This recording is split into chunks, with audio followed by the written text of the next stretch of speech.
teman-teman, banyak banget yang konsultasi soal pinjol ini. Ternyata setelah saya buat video kemarin itu dengan seorang ibu-ibu yang atau mbak yang konsultasi soal pinjol, itu banyak banget yang DM ke Instagram aku, banyak juga yang WA, yang mengirimkan WA.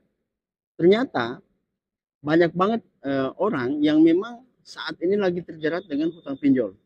Nah, tentu kita susah untuk membedakan atau masyarakat itu nggak begitu paham membedakan mana pinjol yang legal dan mana pinjol yang ilegal. Intinya pinjol memberikan pinjaman yang prosesnya mudah ataupun cepat cair, maka disitulah mereka semua meminjam. Padahal mereka belum tahu apakah itu pinjol yang legal ataupun yang ilegal. Nah, biasanya praktek-praktek penagihan yang dengan cara-cara yang kurang etis itu merupakan pinjol yang ilegal. Karena kalau yang legal tidak seperti itu model penagihannya. Makanya kalau penagihan dengan cara meneror, intimidasi, mengancam dan lain sebagainya itu mayoritas dilakukan oleh pinjol-pinjol yang ilegal. Nah, saya akan bacakan syarat-syarat ataupun ciri-ciri pinjol itu legal atau ilegal. Ini saya baca dari berita online aja ya, teman-teman.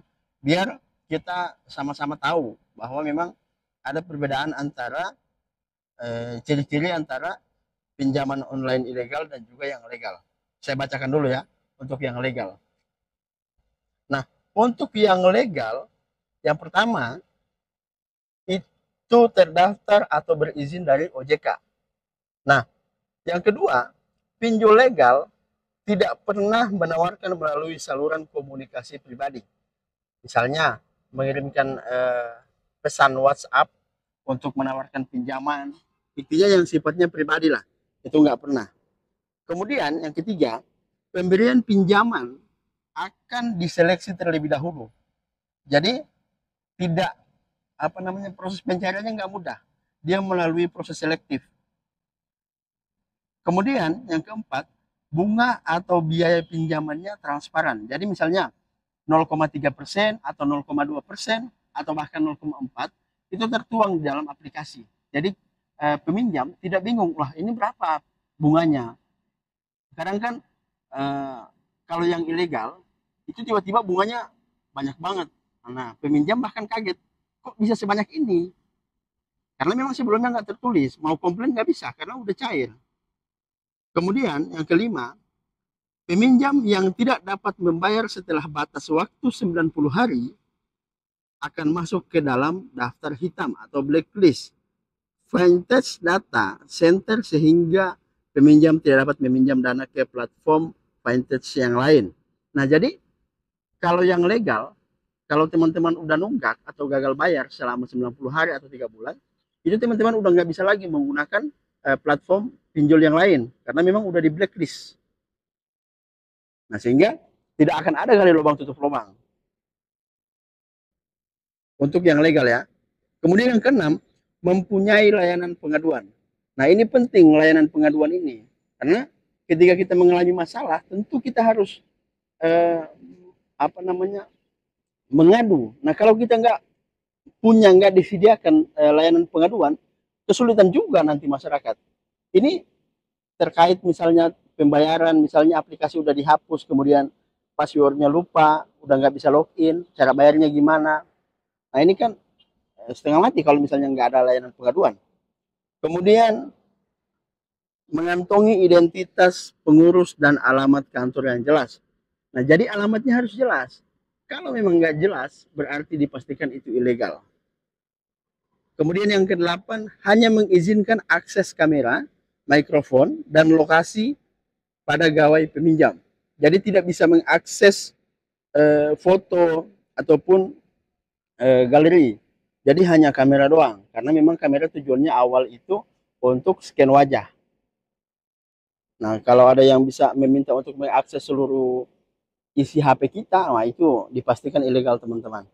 Kemudian yang kesembilan, pihak penagih wajib, saya ulangi, pihak penagih wajib memiliki sertifikasi penagihan yang diterbitkan oleh AFPI. Nah, itu yang legal, teman-teman. Kalau yang ilegal tentu tidak terdaftar atau tidak berizin dari OJK. Kemudian yang kedua, menggunakan WhatsApp dalam memberikan penawaran. Ini nggak benar ini.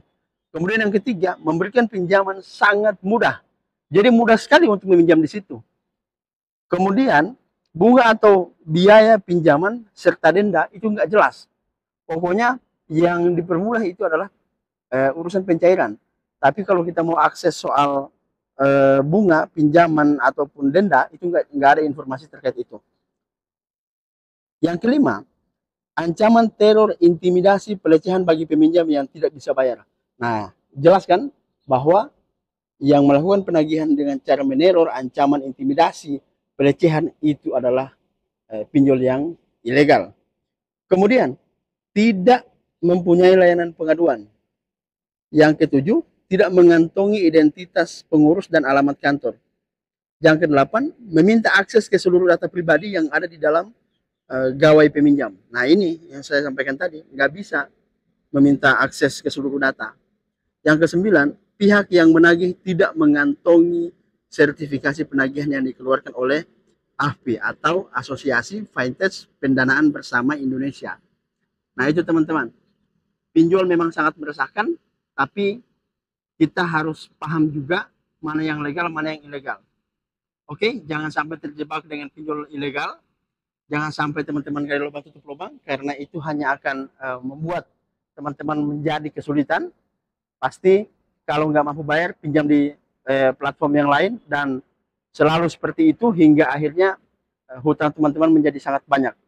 Oke, itu saran dari saya. Jika ada pendapat ataupun komentar yang ingin ditanyakan, silakan masukkan dalam kolom komentar. Terima kasih.